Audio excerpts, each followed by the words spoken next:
There you go. And I want you to, let's try to make the session interactive as much as possible, which means that if you have a question and it's not, let's say, disruptive for Guy's presentation, feel free to jump in, not all at once, of course. Otherwise, you can put it in the chat. You'll find the chat in the bottom bar. You have a little icon. I think you're all familiar with it by now. And if anything comes up, Guy, I'll keep an eye out on the chat so that I can also support in that. But of course, after your presentation, that will run for, let's say, 40 minutes, something, there will be plenty of time for all your questions. So after we listen to Guy, we will have a chance to all open our cameras or turn on our cameras, open our mics and have a discussion and also respond to the questions that you may have, okay? So yeah, let's see, the time is 6:03. Maybe let's just give it a few more minutes because I see there's still some people dropping in.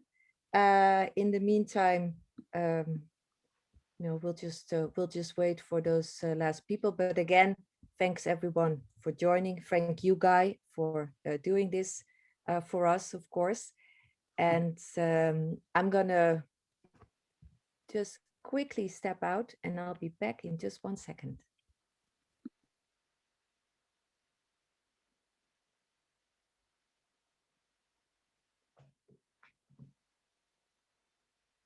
Okay, sorry about that. It was my dog again. Alerting when there's enemies around. Yes, indeed, indeed. Okay, excellent. I think we should just get started. Guy, I'm going to give it to you. Please, start with the introduction and we'll take it from there. Yeah, thank you very much. I'm taking over the screen.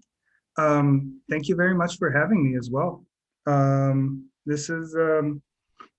This is great for me.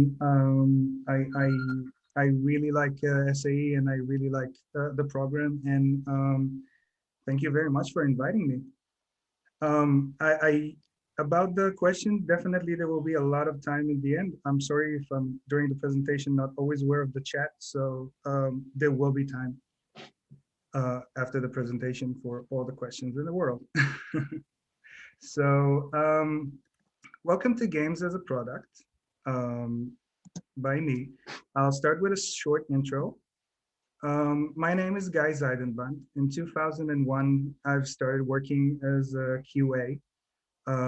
In 2003, I worked as a QA manager and actually tested a lot of games for Ubisoft, games for Big Fish Games, Capcom, a lot of games that I've done QA and managed the technical QA part of a lot of them.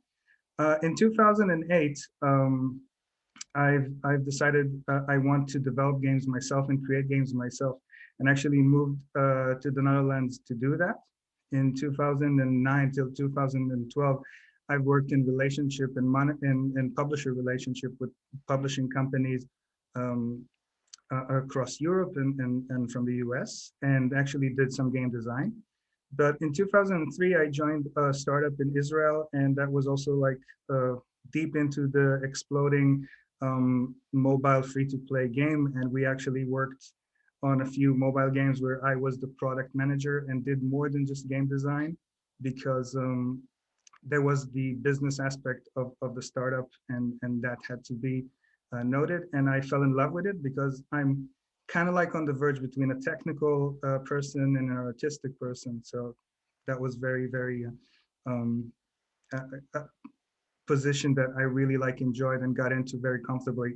In 2014 to 2016, I was a producer on 2 runner games, free-to-play games for 2 football teams, for Barca and for Arsenal. In 2016, I've joined Ilion. I was the product manager on Bubble Shooter, which is played by millions of players daily, both on iOS and on Android. And in 2009, I've joined a new studio, which is called Toya, and I've helped create the structure of the team and a lot of the structure of how we do game design and how does the pipeline work, and basically how do we create games on different platforms. Toya is focused on Roblox, and I will also talk a lot about Roblox and about Toya in this introduction. I included a small picture of what I do with my left 2 hours of the day, where I paint and collect miniatures. This is what I do when work is over. I play more. So a few words about the studio I'm working in right now, Toya.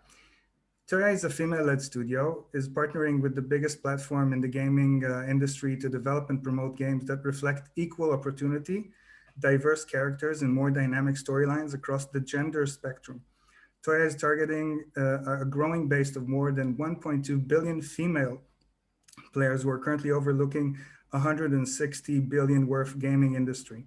The studio is especially focused on Roblox, where we believe that the greatest potential to challenge the norms of everyday gaming and offer cultural, intuitive views of play. So Roblox is a gigantic platform that allows for young players to develop their own games. And Toya is very focused on creating non-stereotypical games and creating games where we have a place to express ourselves and not just follow stereotypical trends. Toya is also very supportive and wants to really push forwards the female voice in game design. And talking about the female role in game design, the game market and the game industry is very oriented from a very male-dominated background. Now, I can't say, first of all, it's my perspective and my personal perspective, but it's also not absolute. But this industry has been created mostly from engineers, which was mostly a male career choice within the 80s and in the beginning of the 90s. And that also defined the way that these engineers saw entertainment and how they approached entertainment. And there was a lot of misperception about the female user segmentation. And we will talk about segmentation because we will be talking about product management and the games and who is the games are aimed towards and who are the players and what do the players want. So the founders, like the publishers and the big companies who are investing also created and came from that narrow spectrum of how games looked like and how games should look like. Now, a lot of that have broken down towards the social media era and towards the mobile area, and different segmentations have gotten into light. But Toya is here to promote that and to push that forward. And Roblox is Minecraft, Roblox, a lot of the platforms are very much here to help because young audience can create their own games and develop their own games.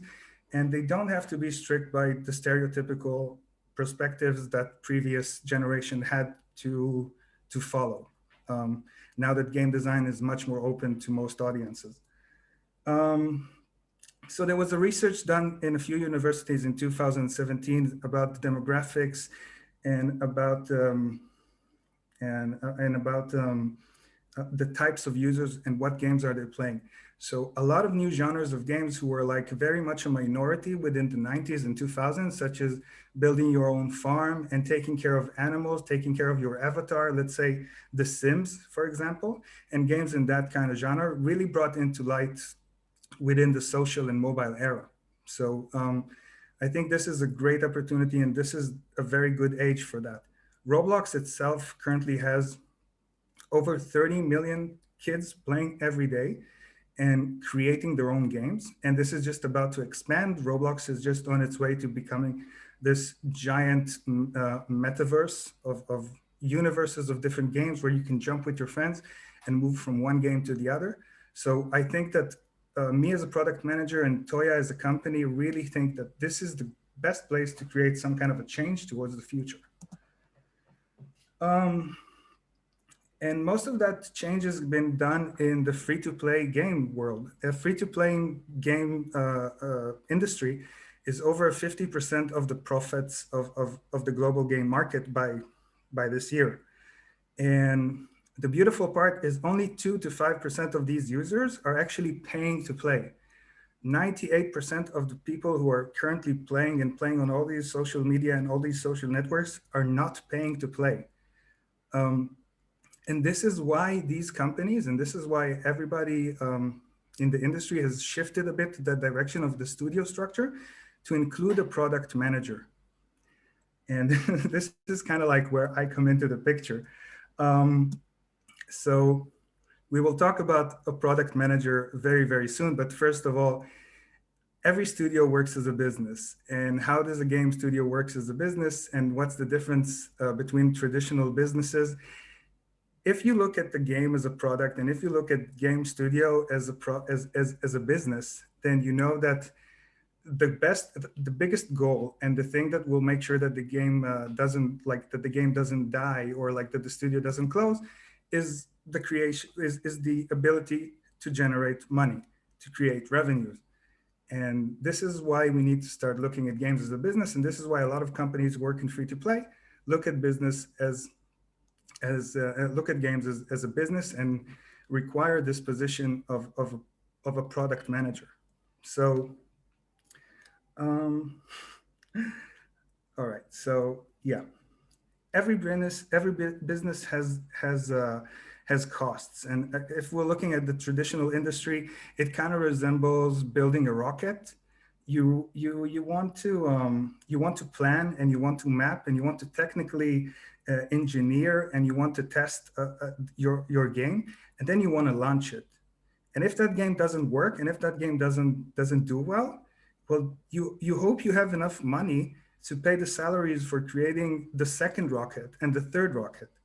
Free-to-play games are created a bit different, and it's not absolute. There's, today more than ever, there's kind of like hybrids creation, but the idea behind free-to-play games is that they're working in iterations, meaning you have an initial plan, you release the game initially, you see the feedback, you test this feedback, and actually you bring the game back to development, you do the changes, and you release it again, what is called as updates.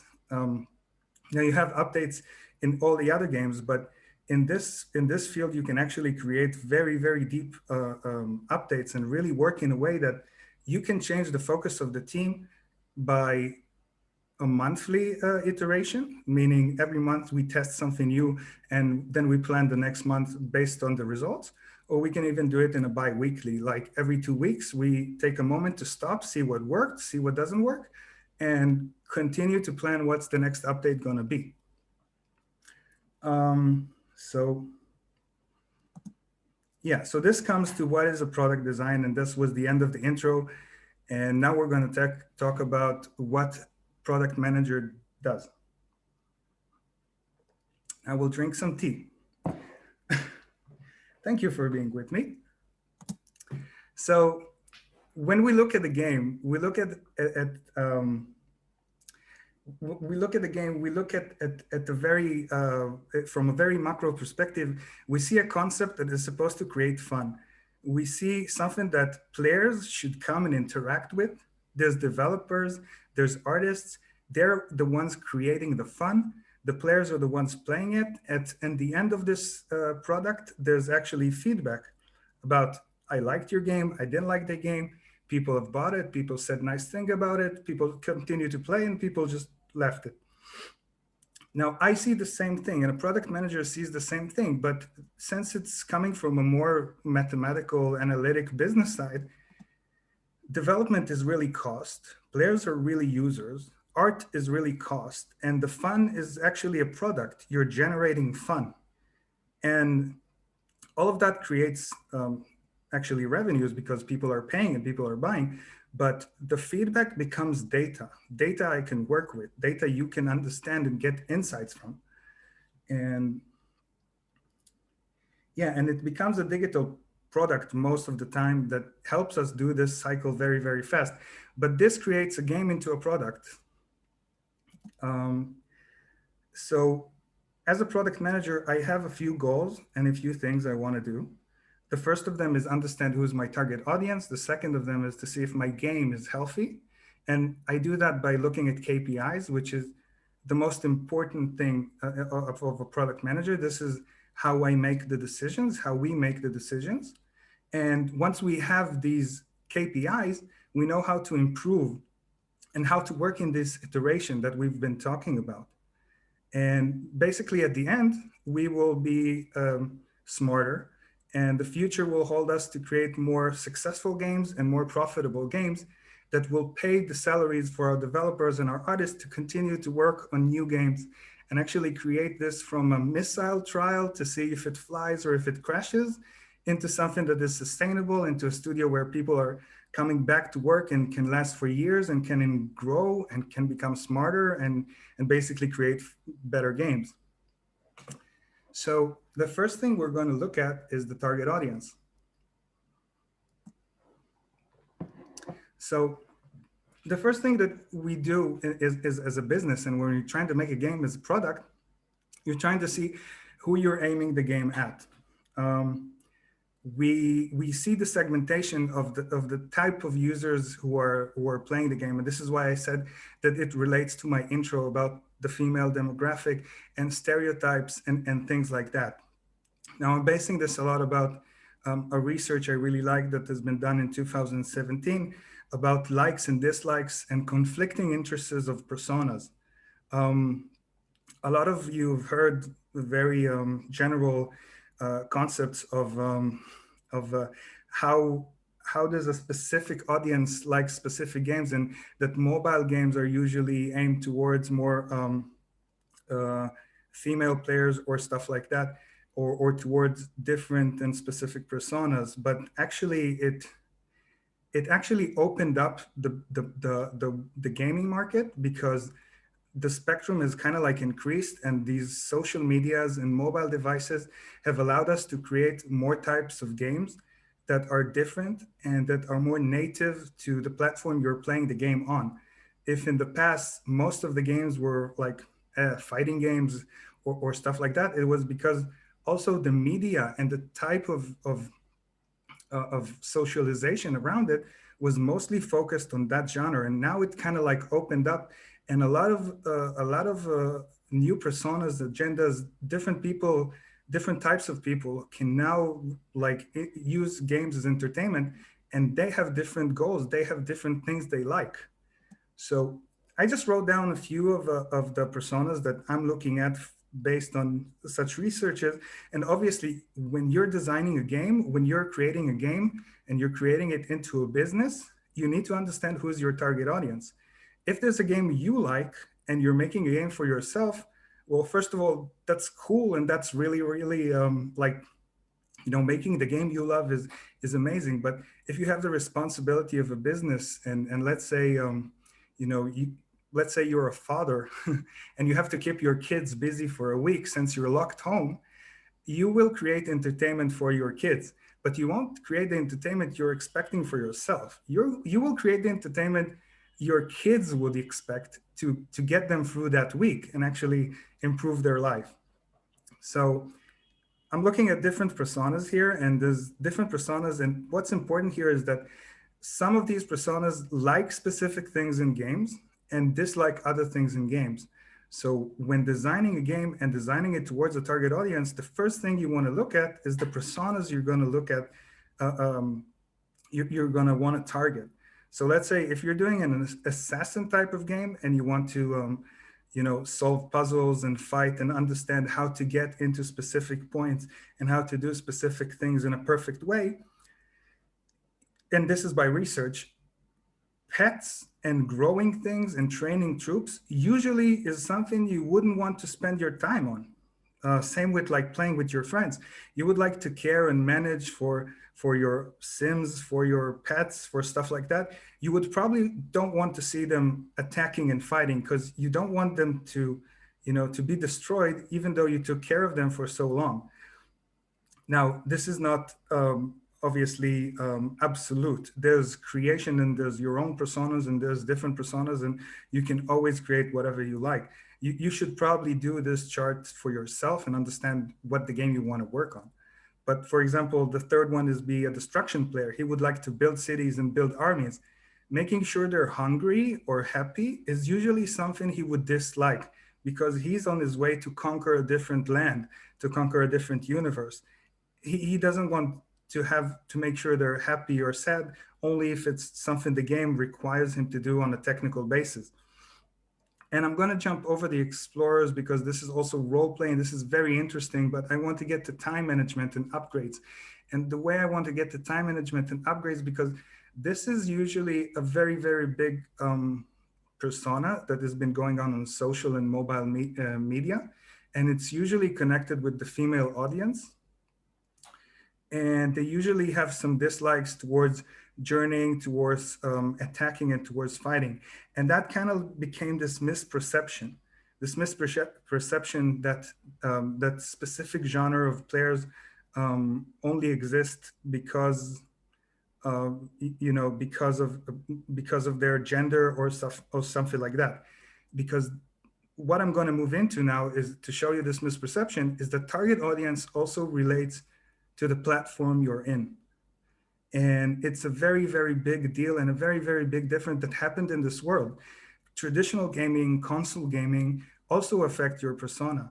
If you're attacking Bill, for example, you know you're dedicating 3 hours at the end of your day to sit in front of your computer or on your sofa in front of the console and really invest into a 3-hour quest or into a fighting session. And the mobile experience is usually counted in minutes. You have a few minutes while you're on the bus. You have half an hour before you fall asleep, and you want to do something which is more loopish or it has a different feel to it. And the different engagement also relates to different platform. And when you're planning a game, you also need to look at your target audience and think about the platform they're going to be working on. So that was a lot of me talking about target audience. I hope that helped you understand how to get your target audience and how to focus a little bit. And really, you don't have to follow any chart. You can sit down and just imagine the type of users you want to see and imagine their kind of like interests and connect that with the KPIs and connect that with the health of the game, because I will now explain a bit about how to actually get that feedback and see if you actually made the right assumption. And the beautiful part of working in iteration, working on a free to play game, is that if you got them wrong, this is a good time to change the focus of your developers. This is a good time to change the focus of the team. This is a good time to change the target audience or the game to meet the target audience. So I'm taking a small tea break. And yeah, so being a game doctor or being a product manager is kind of like the same. And you see that we have overall costs. The game has very, very, demanding marketing budget and payrolls you need to pay. And this is where we need to connect the health of the game to the business side and actually speak in a language which everybody understands, which is KPIs. And to who doesn't know what it means key performance indicators. It's the difference between saying in numbers towards saying what you feel towards the game. And creating those numbers in your feedback is what will help you understand if your game is good or not. So we're going to talk about engagement and we're going to talk about monetization, which are both global KPIs. And then we're going to talk a little bit about custom KPIs, but generally I just want to show you the two big tables. These are the tables that everybody is following, whether it's Netflix, whether it's your app store, whether it's other entertainment companies. They're looking at key performance indicators as long as they're a service, as long as they're a game that continues to work. And that's basically how a product manager can map and really think about stuff in the numbers way. So what are engagement KPIs? Retention is actually the amount of users who came back to play your game. So if you have new users and 50% of them came back the next day, this is basically your retention day one. It's the same as watching Netflix and checking how many people have seen the first episode of The Good Place. and then checking how many of those people who've watched The Good Place came back the next day and watched another episode of The Good Place. So let's say 50% came back, that means it's a pretty good show or it's a pretty good game because 50% of the people really like that game. Now, depending on your structure and what are you expecting from the players, this is retention. And making sure to count that will actually give you an indication if your game is doing well or not. It means if people are starting to play and then the next day thinking, wow, that game was really good, I'm going to come back and play it. The second matrix you're going to look at is the engagement time, and that's played 10 minutes. So 50% came back and they've played for 10 minutes. And this is awesome because you also know that when you're playing the game, you can sit with a stopwatch and you can see what's the average engagement of a player playing your game. Now, this is very basic stuff, and it's a bit of numbers, but I hope you're still with me here. and but this actually gives you a better understanding than some YouTube comments saying that your game is great or that your game isn't great. If the show is good, if the show has a good score on IMDb, these things are generally not related to the specific target audience or to what you want to experience from the game. By checking how many players retention numbers and how many players came back and how much time they played, you understand if your game is good or not. You can see here that 10% came back 2 weeks after they installed the game, which means that this is awesome. There's 10% of the users still think about your game 2 weeks after it's released. So that's the first side of the KPIs that I wanted to talk about. The second side is monetization. It's perfect to have a game that everybody loves, and it's perfect to have a game that people are coming back to. As a business, you would want to see the monetization side. Since you're paying for all of this, you would like to see the ARPU and the ARPAPU. And these are shortcuts for average revenue per user and average revenue per paying user. Now, apologies, I just realized I should have included that in this slide, but again, these are the revenues per user that you're generating, that your game is generating. And the second one is the conversion rate. How many of these free players, because we've talked about it, that 98% of the players are not paying. So how many of your players are paying for your game? Well, how many players are really experiencing the game for free? And that will result in what is called a lifetime value. Every product existing in this entertainment world and other industries as well counts as users by their lifetime value. So let's say you have 1,000 players playing, and 10 of these players have paid you the sum of $10. This means that an average paying user pays 1 cent. Because you have 1,000 players, you made $10. That means you've made 1 cent from each user.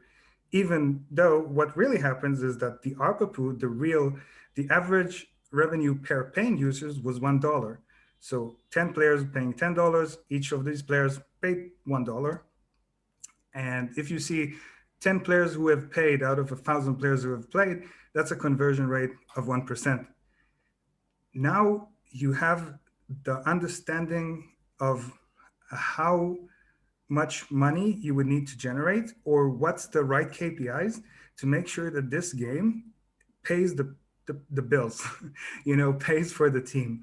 So we can now do very, very basic math that to say that if you took an investment of $1 million and your ARPU is now 1 cent, then you can do an easy math to understand that you need 100 million users to return the investment you've made on creating this game. So good for you. All you need now is 100 million users. But knowing those numbers is very important because whether you're the money guy or whether you have spent this money out of your own pocket or whether you're a part of a company, you need to make sure that this product that you've created actually has meaning in the financial world because you want this company to keep working. So having those numbers can give you some bonus questions that you can ask yourself for, like, for example, how long would it take me to bring those 100 million users? And also, if a different promotion can bring me users who are more likely to buy, like maybe there's specific channels, or maybe I should do some promotion with some YouTubers and really increase the conversion rate. So let's say I increase my conversion rate from 1% to 2%. It's like a win, because now you only need 50 million users to come back to your game and return this investment. Also, maybe it's time to price different things in your game. Maybe if you price the sword for $1, what happens if you price the sword for like $2? It also brings that number down like by 50%, because the ARPA will be double.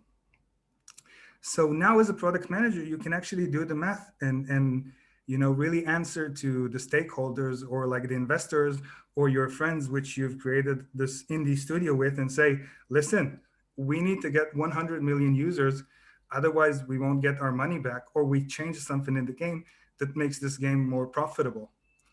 And basically this is the monetization KPIs.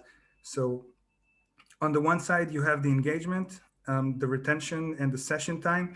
And on the other side, you have this ARPU, ARPAPU, and conversion rate. These are 5 global KPIs, which you can map any game into a product with. And this is kind of like the basic. I wanted to show you an example from my work. This is a game we've been working on. This analytics can help you monitor changes in the game to understand if you improve damage, made no changes to the KPIs of the game. So you Sorry, can. Guy, Yes. before we dive into this one, I see an interesting question in the chat, and the question is, how much on average does it cost to make a game in reality? Well, a AAA game will probably cost you a triple digit number, but when you're on this, when you're creating the cost, or when you're trying to think about the cost, you need to think about how you're going to return the cost. And I would say that it really depends if you're doing this as like a business or an investment. Also, if you're doing this in an investment, there's probably an amount of money for a business plan that you would have to see that might become a part of the game expenses. So it really ranges from any number you want to a triple digit million number project. And it really depends on how you think you're going to return your investment. And that's really what you need to look at when it comes to those numbers, because you need to project some kind of a plan of how you want your business to become logical. You can open a lemonade stand and you can open a lemonade worldwide service. It really depends on how you want to return your investment, and on how many people, and on how much time. Obviously, today there's also free tools to do your game for free. So it really depends on how much time you have. So I think any number here can go as well, as long as you have an Excel sheet to back it up. Hope that answered the question. So I would just show you a small example from KPI that we've been following on. So we were looking at the session time, and for the first month of our game, during that session time, we've created new items, and we added these new items to the game. And you can notice that there was no change in the session time after we added those new items. So we started working on new power-ups, and you can notice that after we released those new power-ups, there was no change in the session time. But notice that the day after we added the daily quests into the game, the session time increased on average by 2.5 minutes, meaning that having daily quests let the players play more time. And that was actually the result we were looking for. So looking forward towards the future, we would know to aim more towards adding more quests into our game than adding more power-ups and more items. Without these numbers, without a KPI, this would be a discussion. We would be sitting in the room and people would be saying, new items would be cool. And people would say, no, new power-ups would be cool. And, we wouldn't have any idea of how they really affect the game and what should we invest time on. So this will give us key point indicators. All right, we'll continue. All right, so now we're at the third out of four. For a clarification about the what you were showing just now, the analytics. Deem is asking if this is an error and trial procedure. So you try something, you see, yeah, how it. Definitely, iteration is about trial and error. Iteration is definitely about trial and error. We will now talk about becoming more successful in trial and error. But you learn that from experience with different games, but you also learn that from experiences on your game, since you've created your own target audience personas and you also created your own game. So each game is very different. But the idea here is that adding daily quests can increase your session length might now sound like a very logical thing to do, you know, because you add more interest and sometimes they don't want to end the session before they end the daily quest. Also, trial and error, and this is just a comment I want to say about custom KPIs.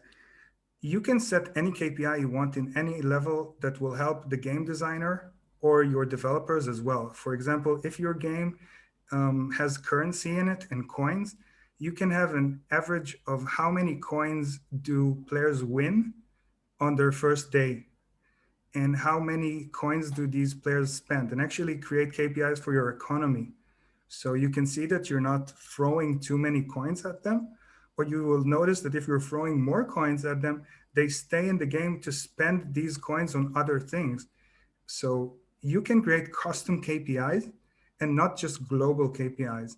You can count average amount of daily quests, average amount of items bought. You can create the amount of levels of KPIs you want to understand what's happening inside your game. Yes, I'm sorry for the amount of data, but we're at the third point out of four. So improving the process, and it's actually about setting up new goals and about mapping your priority. Thoughts when planning new features and changes. So when planning a change in your game and when sitting down in this brainstorm and saying, will this increase my user sessions per day? You can have an example, and this is one example of, for example, a new powerful sword.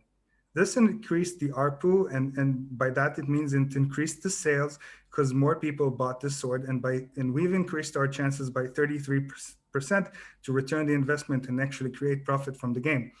But we did notice that we've decreased the retention of the day two by 10%. So 10% more users are looking at it and saying, this game has a paywall. Without this sword, you can't progress. So you need to do the calculation. If you're willing to lose 10% more users and gain this 33% more ARPU. But in free-to-play games, if you didn't have this resolution, this would probably just be a game designer choice or your stakeholder choice or somebody's good idea. And it could have never been backed up by data, and you would miss this because you're not the target audience. You're not every person who's playing this. And sometimes you have to see it in the numbers. So moving forward, you can improve the process by actually thinking about what kind of features will add more revenues or more time. And then you can also think about, am I doing the right segmentation, or am I looking at the right personas? For example, I've taken 3 personas from the game. I've mapped them out by the behavior they're doing in the game. So for example, attacking Dave on the left is really into fighting and he likes buying upgrades. So he's great because the conversion rate for users of his type is increased by 50%, and the revenues generated from average users of his type is raised by 50%. So I would want more users like attacking Dave. Personas carrying Kim, for example. Carrying Kim wants to build a bigger house. She usually doesn't buy too many items in the game, and so her ARPU dropped. But designing and decorating your house takes so much time that she spends 200 times more, percent more for their session than our other personas in the game. So if we're looking to get users more hooked and playing more games and playing more games inside this game, like mini games or decorating your house, we would want to see more users like Kim.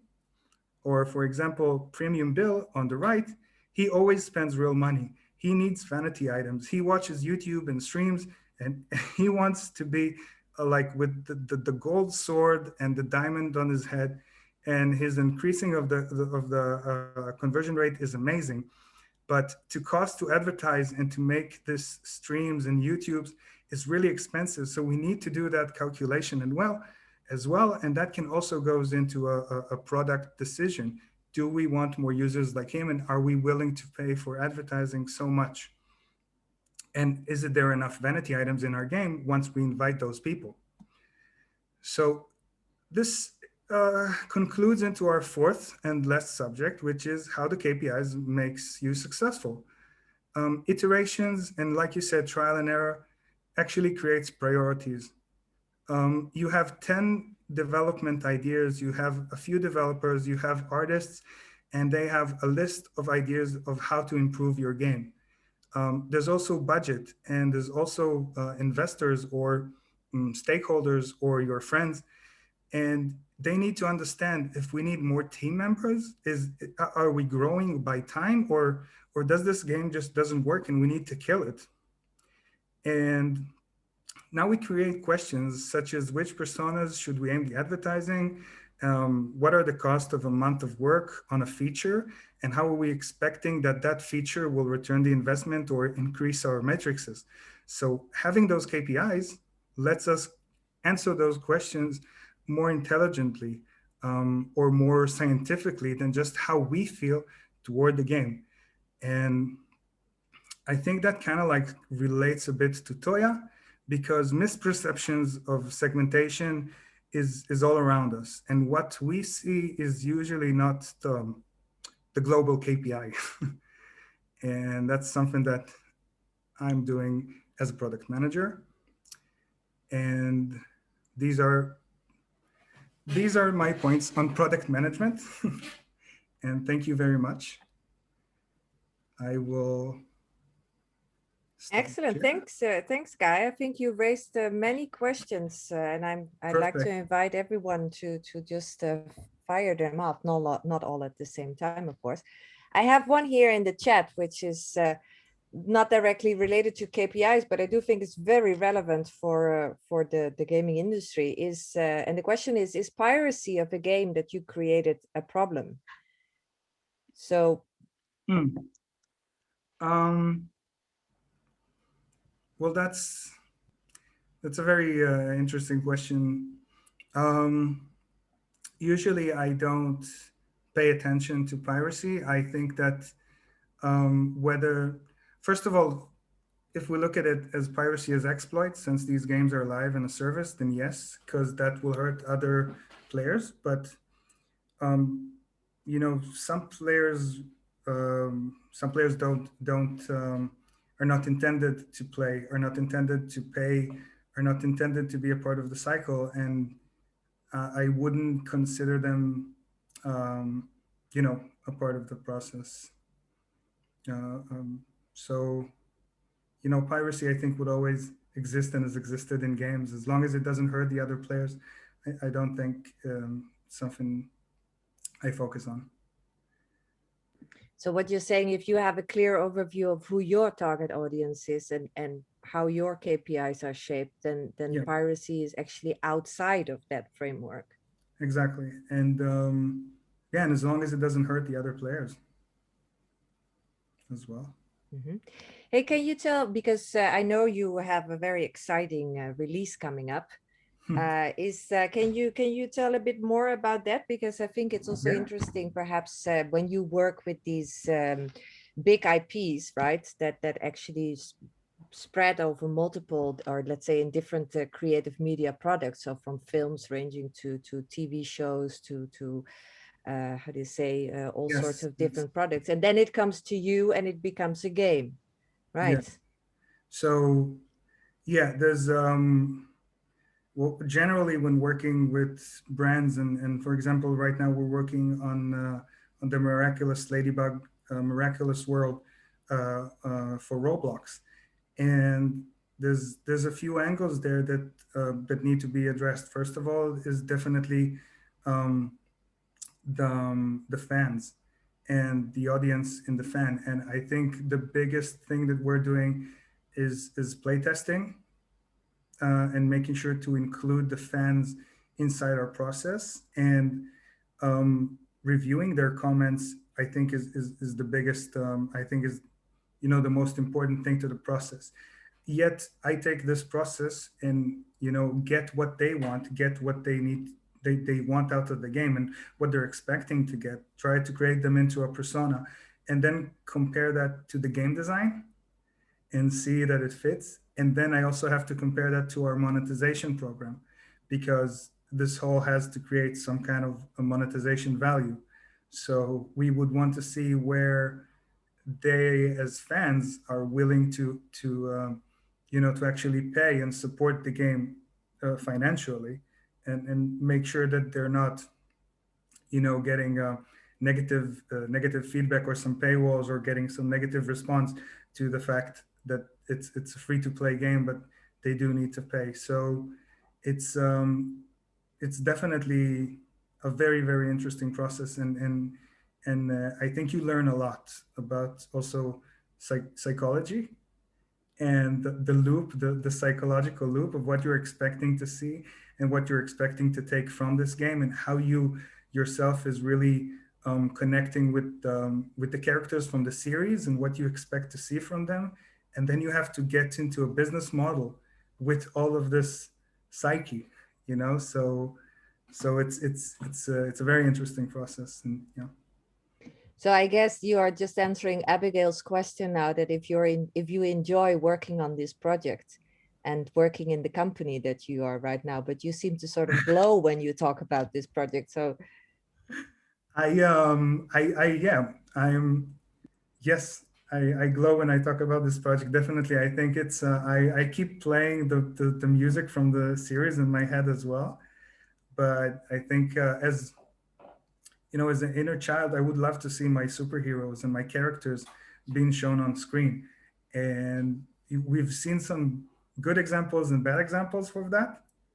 So you definitely want to see the process behind that and help Toya, at all, get that translation over, and hope that I'm getting the translation over as well. yeah, so it sounds very exciting indeed. Another question here from Joseph. He writes, if you try to tailor the game towards certain types of players, so like for instance, premium bill, but would you worry then about alienating the other user types? Yes, yes, but you can't. There's within, if you look at it, and if you try also, if you see, let me just get the name right, so I don't get it wrong. But if you look at what it's called, digital game dynamics preferences, so that's one thing I was looking at. There's some different features that will never, well, never is a hard word, I'm taking it back, that does not naturally work together.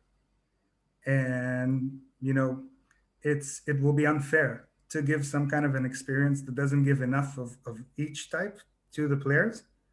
So what you would really want to see and target your audience, and your personas, and it is happening in this game as well. We really want to hit the fans, and really want to make sure that they get the experience they like. So it really comes off in like a pros and cons against other type of target audience. Even if those could ultimately bring you more money. Yes, I would definitely say yes, because, well, engagement is also generated into money, and it's a very, very big question. But if you have a franchise and a series, and you just need to generate money, then just generate money. But if you want to create an experience and make sure, you just have to make sure it also creates money, and that You know, the company holding the brand is also happy, and they're seeing the projections, and they're seeing where we're aiming, and they're working with us. Um, because it's a very long experience. There's still a lot more, and there will probably be more updates, and I hopefully adding new villains and adding new adventures and going into 2022. And you know, I Yeah. would always I would always put engagement in front of monetization. Okay, well, I think that's a very healthy perspective. Sana is asking because she says that license work sounds super cool, and indeed, the way you make it sound, it does sound super cool. And she's asking, how do you get contacted for license work? Who contacts you most of the time? So you work for Toya, right? Yes. Toya is quite a big Yeah. player, or it becoming bigger and bigger on Roblox. And that ties in also with the next question from Eric, who's asking why Roblox is so popular. But let's start with the licensed work. So, how do these kind of collaborations come about? Um, well, I think that I need to think about that because first of all, there's the business side and there's the marketing side, and my responsibilities usually comes in when you actually want to create a product. So all the negotiations and talks and stuff like that are a bit out of my perspective, but I would say that it's very important to have experience, and that's a horrible thing to say. But when you're a brand, you want to work with someone who has a vision and has experience, and you know that can bring your IP and not just be like some kind of like a chance or a gamble. So Toya has spent a lot of time structuring itself as a studio and structuring yourself as a studio that creates games on Roblox that Roblox players like. So you need to create this whole process before you can actually sit down and tell someone that his IP or that his brand is in safe hands. So it's not only important that you build the brand of your products, of your games, but also the brand of your studio itself, right? As being reliable, as being visionary, as being innovative. Definitely. Yeah, experience, Yeah. I guess. Okay, good. Hey, and why do you think Roblox is so popular? Eric is asking, you mentioned it earlier, Yeah. 30 million players, right? Yeah, Roblox, they actually, yeah, they just, I guess I said that just to you before the presentation that they actually mentioned us as a part of the studios when talking about their investors since the company is exploding, Roblox. And Roblox, first of all, it's free to play. It's for kids. It gives them the ability to create their own worlds very much on the go. They just install the game and they can create their own place. And it gave a lot of kids the chance to be themselves and really express themselves. It's related to also the fact that you can communicate with friends and quickly jump into a game with your friends. And the part of role playing there is also very, very strong. So since you create this fantasy worlds, it's very much easy to get into different characters and really express yourself in the way that you couldn't express yourself in the real world. So Roblox is really like the ultimate uh, metaverse before this world turns completely digital and virtual. So this is like this is the cornerstone. This is the point where social media and community and role play is still done on screens, but this is all very, very shifting. So Roblox is just like the perfect company because they're thinking about the user and giving them the option to create the worlds and easily communicate with their kids, with their friends on a multiplayer level. And it's also the right time. So um, yeah. So you are in the right place with Toya right now. Yeah.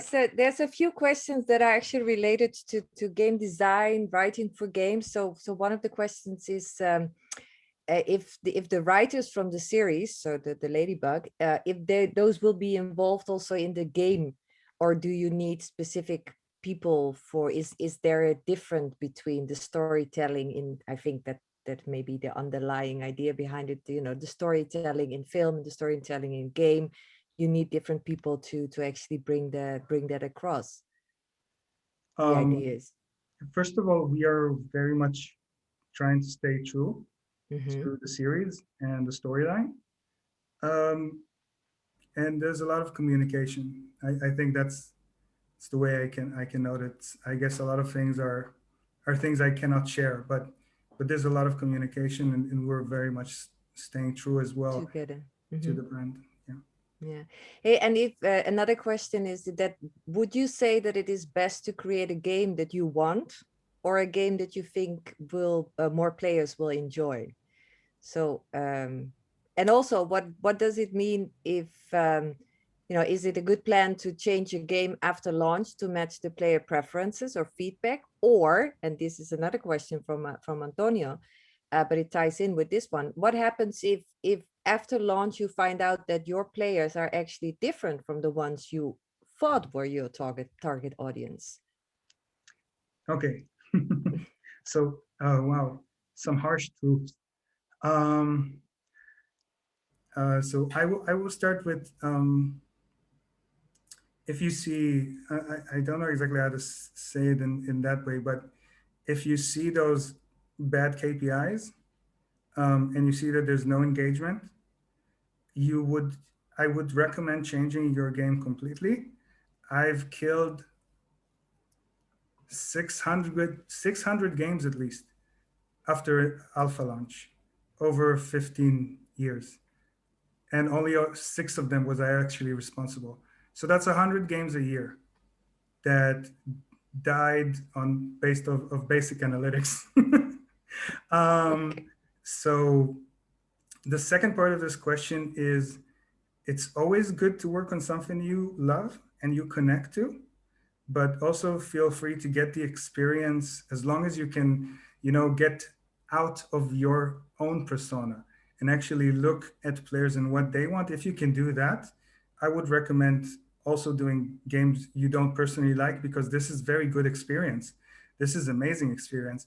And the best part of that experience is when the final thing in the question happens, when you realize the personas of the people playing your game are totally different than what you aimed for.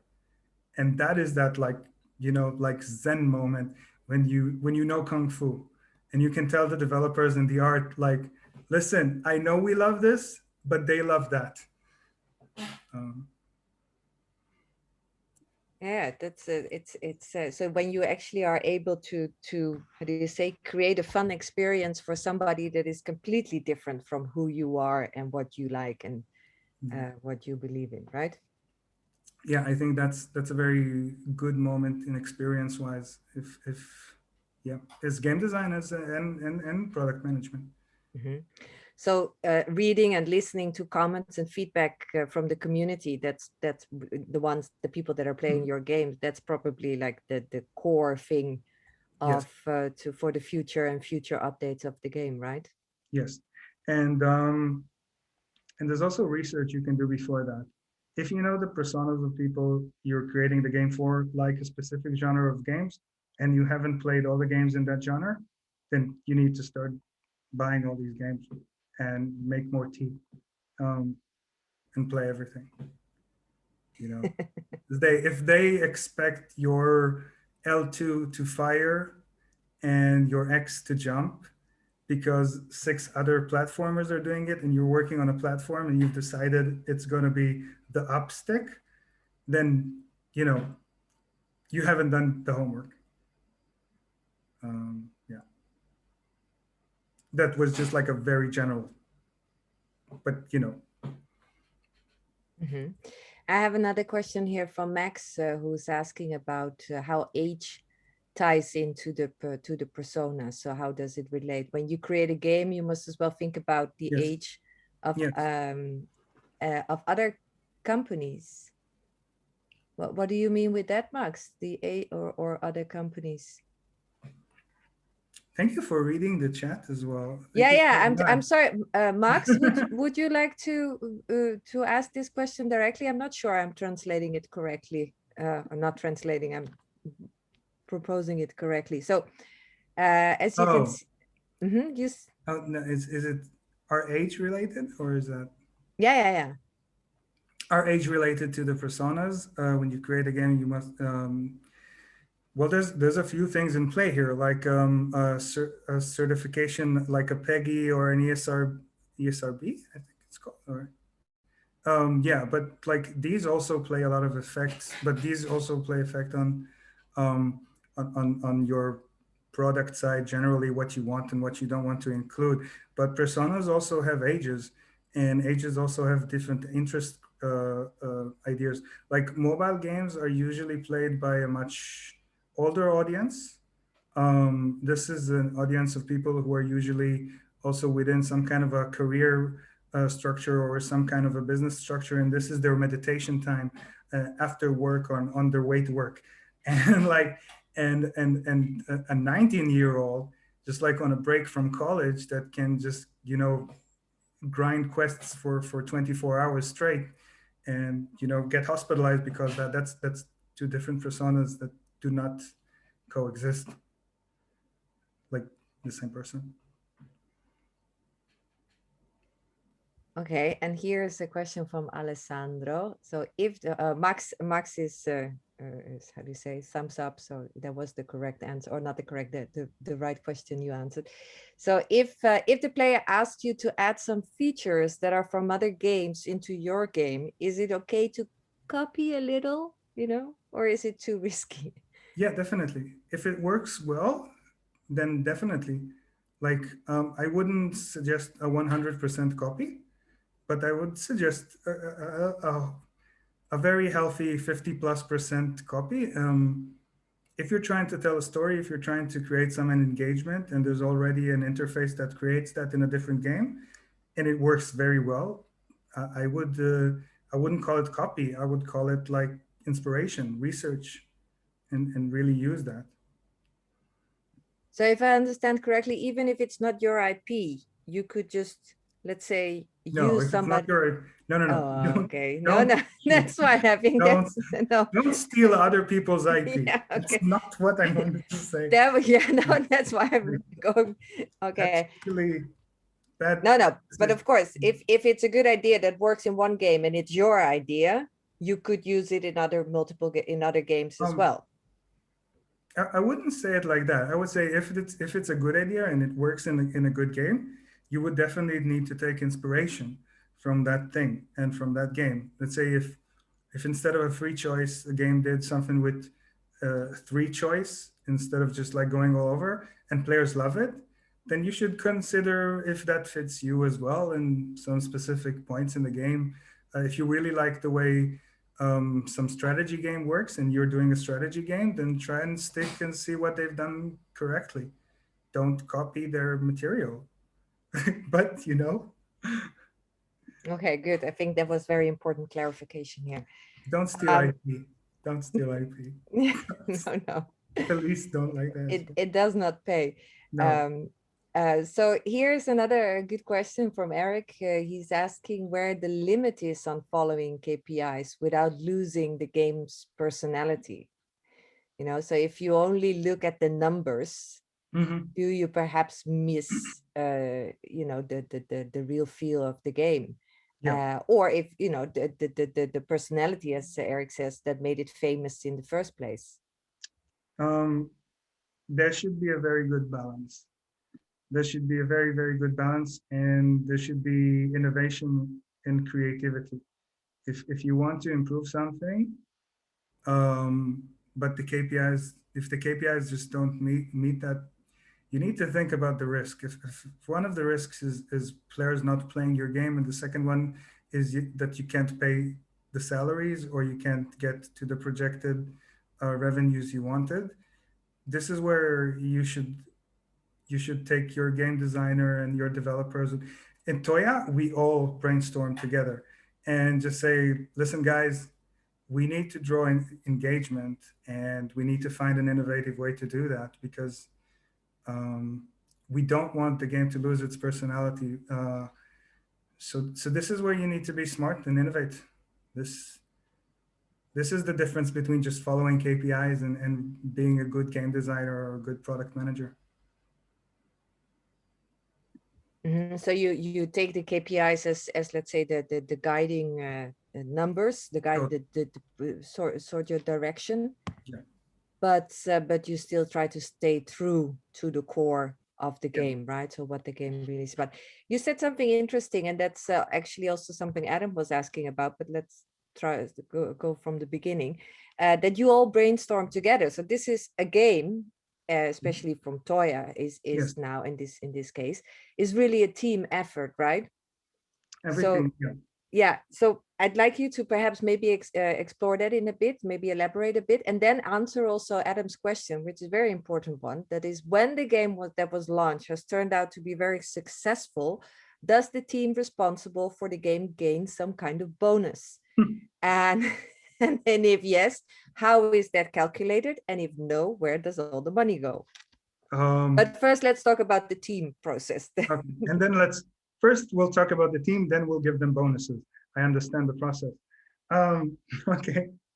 So um, so yeah, so I I um I don't only look at games as a product. I also look at studios as a product. And basically, when you look at KPIs and you try to understand everything in your life, you want to measure stuff. You know, the way you feel when you look at yourself towards specific numbers or towards your blood test as well is a KPI. Okay. So when you look at the team and you look at the developer and you think about how does your developer solve specific problems or at what stage was it frustrating to work on something, iterations allow you to work in retrospective meetings as well. And except for brainstorming together, which is something that gives the whole team all the perspectives, because you want to hear the art and you want to understand why this can't work in 400 polygons and it can only work in 40,000 polygons. But you also want to hear the developer explain to you why the physics engine does not support this kind of feature. But you also want to hear the product manager and understand why, we need this in the game. So this creates a better engagement for the next time, but also retrospective meetings and stopping not only to think about, is the product doing well? You need to stop and think, is the team doing well? Are people happy? Are people helping other people? And why are they not? And what specific tasks? And this is something that's been done in Agile. If you have a specific task that was horrible to do, just like a nightmare task that took you 3 days that you suffered, I want to know about that because I want to know what went wrong in that process. Because exactly from where we started, if you have brands and IPs, they want to work with experienced teams. An experienced team is a team that also has this collaboration and has this support of each other. And you understand what are the needs from art, and art understands what are the needs from development. And so studios as products. That's the next lecture. Yeah, indeed. Okay, so but then you have a successful product, and then the game is Yes. launched, and it makes a huge amount of money. Yes. Is there a bonus in it for the team? Yes. So like I'm not the marketing manager. I am also not the financial manager of a company. I only do product. I can say that there's a million different things you can do, from specific bonuses to I think, yeah, it could be whatever. It could be financial. It could be anything. But I it's out of my product management reach. This No, is something that but you may have been on the receiving end sometimes of bonuses and being part of a yes. Well, successful team. yeah. Well, I wouldn't want to, you know, these are very I would say personal things, I guess, for each team and each studio and each thing. I can definitely tell you what happens when the game doesn't perform well. So that's I know that side. You have more time to paint miniatures. I can promise you that. You Well, I guess that the number of games that doesn't perform well is a lot larger probably than the number Yes. of games that actually does perform well, right?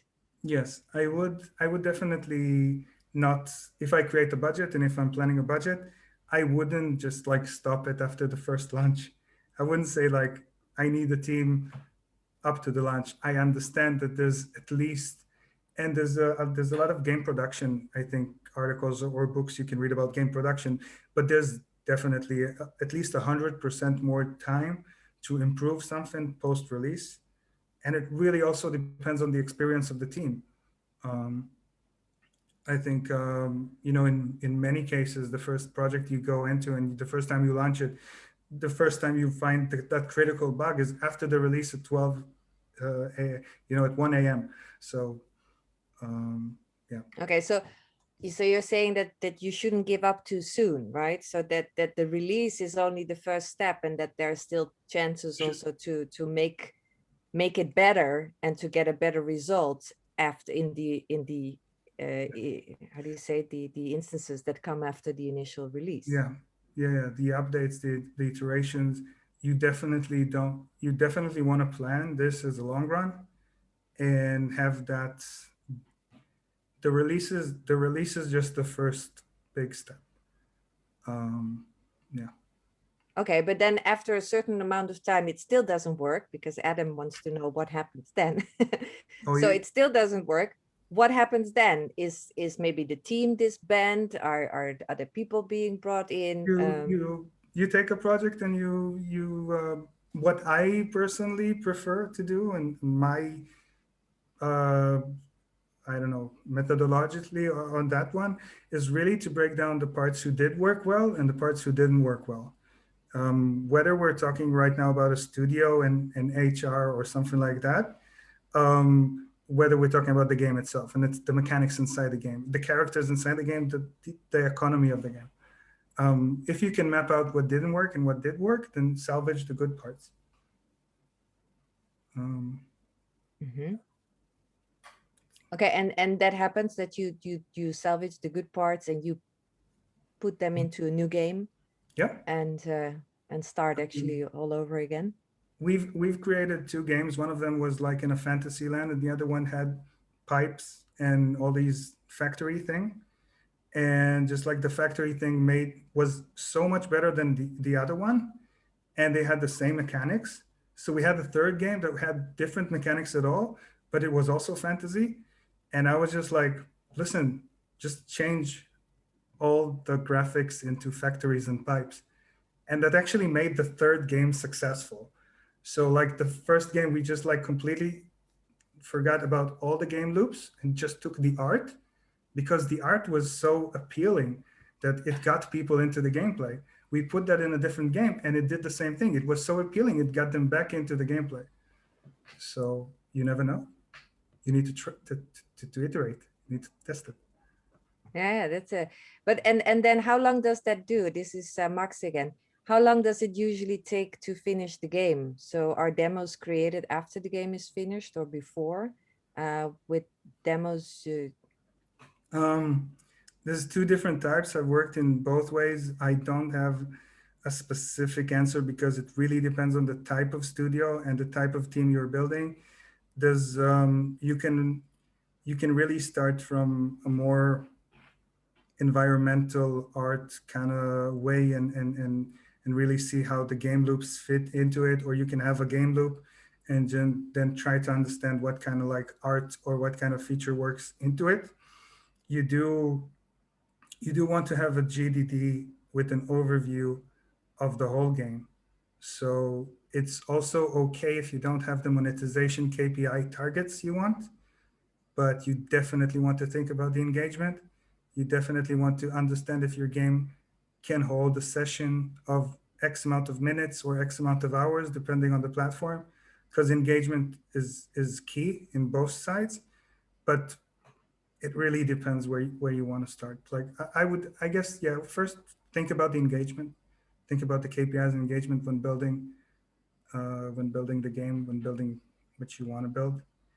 Um, Really, every team and what it fits, and make sure that you have that time after 2 weeks, after a month, after 2 months, after release, to stop and talk to the team and ask them what wasn't working, what was working, and try and restructure your team as well. Mm-hmm. And so on average for you, what would be the production, the lead time for a game?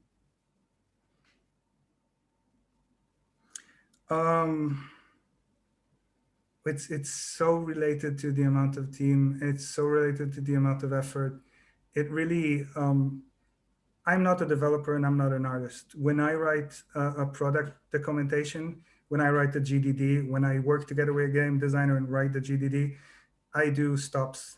I have like a few stops. I stop by the developers and the CTO. I sit them down and I'm going like, so time frame this. What here is difficult? What I haven't thought about? I went to the art team and saying like, we need a new universe and 55 dragons, and like, how much time would that take? And then I can create all of that, go back to the producer, go back to the project manager and say, we would need 5 developers and 2 artists for 6 months each. So, so yeah, if you have an overview, you can start talking. As a product manager, I'm not a developer or an artist. So you talk to the professional people and you get the time frame. So you talk to the artist, to the developer, to the designer, and they give you an overview of the amount of time or the amount of people. It really also depends on the studio. I've seen studios that rather release the game after 3 months when it only has 5 or 10 minutes of gameplay. And I know studios who iterate and test something for like a year and a half before they release an initial version. So it really has to do with the type of studio and the way you want to work. My only position in that role is to make sure that it really can be something created in reality with the budget and with the time frame. Okay, good. Any other questions, people? No? Well, in that case, I think we can almost close off, but obviously, Guy, as we always ask with all our guest speakers, is do you have an advice for our oh wait, there is another question for game before from Max. Sorry, if a game is successful, is it smarter to make updates to this game or create a sequel? Both. Let's do both. Take the money and run. Just take the money and run. Don't steal IPs. No, do both. Create like. Yeah, okay, but updates, because Definitely. update is not always guaranteed that you reach a new audience. Probably No. you usually stay very much within the audience that you already have, whereas with a sequel you might also reach. Yeah, it really depends on that, but it also depends. Yeah, no, actually, it also depends on the kind of an environment you're in, because let's say there's the case of seasonality. Same as with some viruses. In some months of the year, they're more strong than in other, and sometimes things go in waves, like weekends and weekdays, and the engagement of different people. So everything works in this wave kind of environment because everything is organic. So there will be people who will forget about your game, and in 2 months from now will say, there was this good game that I used to play, on my way to work, and they would come back and play your game. So, it's update, but it's also about like feel. Sometimes people come back to the game a month or 2 months after, and if you have a mailing list, you can always drop them a mail and notify them about the new feature in your game, and hopefully they don't take it as spam. So it really depends. Okay, good. Guy, you shared in the beginning of your presentation, you shared your email address. Would you mind perhaps typing it into the chat, just in case anybody has any additional questions for you and would want to maybe reach out and Yeah, definitely. ask you something specific. And then to round off, if there are no other questions at this moment, I would like to ask you for, a bit of advice, considering you have been in this position, in this business for 15 so years already. We have here our students that are in different stages of their studies. So some are just at the beginning, some are halfway through, some are towards the end of their degrees already. And what kind of what would be for you to say, okay, these are the things you would focus on. I heard from you a part, of course, from technical skill and from being proficient in actually the field that you're working in. I also hear a lot what is important is communication, teamwork. Yeah. So if we wrap that up, Guy, what would be your advice for our students Yeah. So to work on? so I'm just gonna take my time with this. Sorry. So I had a short lecture in Tel Aviv in Google in campus. And it was about how to start in the game industry and something like that. And there was a room with 200 people, and they were like asking about like what's like they were looking for like how to get into studios and how to join studios and what's the best position, what's the best situation. And it's also the same with being professional and with communication and everything. At the end of the day, there's two piles on the table: the ones who've made games and the ones who haven't made games.